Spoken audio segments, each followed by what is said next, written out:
we've played around in our field of wildflowers. We've kind of seen everything there is to see. Now we need to build our bouquet.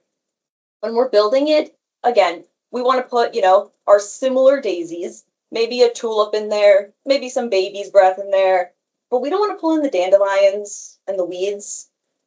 And if we relate that back to the data, our instinct is to keep analyzing everything. That's why we're analysts. That's why we're investigators. That's why we do what we do.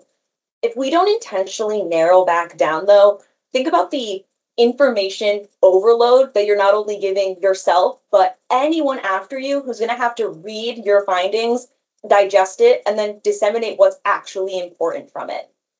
So when we're looking at our whole spread of flowers, we need to figure out which ones rise to the level of being in our bouquet, or which ones rise to the level of being part of our investigation. I'm going to keep using the flower analogy. I really love it. What's in the scope? So if we relate it back to my member example, those members who have the 7 days in between the evaluation and the psychotherapy service is in scope.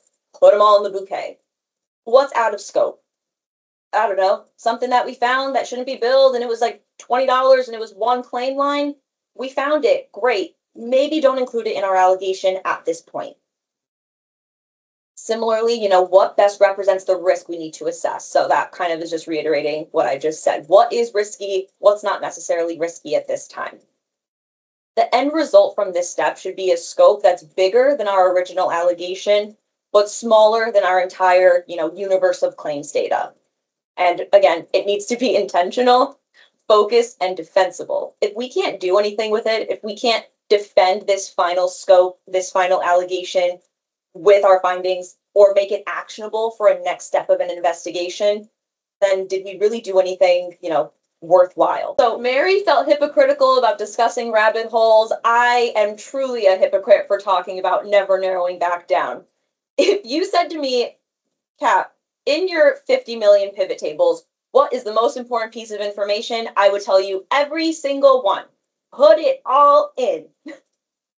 If I had to highlight a piece of paper, it would look like this one on the right. Thank you, Ginger. Yes, it is. I just never know when to stop. So this is kind of our last step of defining our scope and looking at our allegation. So just as important as it is to take the pause in the beginning, it's just as important to step on the brakes towards the end. After we expand our analysis, we're going to want to keep everything in scope. We're investigators. We found it.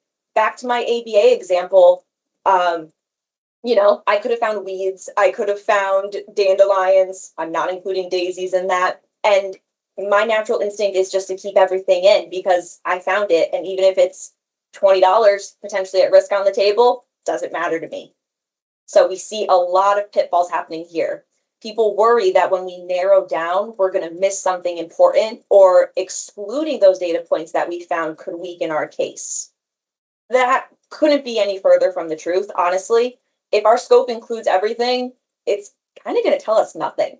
And to my point before, if I'm overcomplicating, if I'm giving info overload to, let's say Mary's going to review a report for me, she might have zero clue what I actually started with as the allegation, or what's important, or what the next step is. If it's not defensible, it's not actionable, it's just information overload at the end of the day. So the fix for this is, again, keeping our scope defined, keeping it focused, not exhaustive. Exhaustive is really never the answer. And that requires us making those decisions about what to include and what not to include.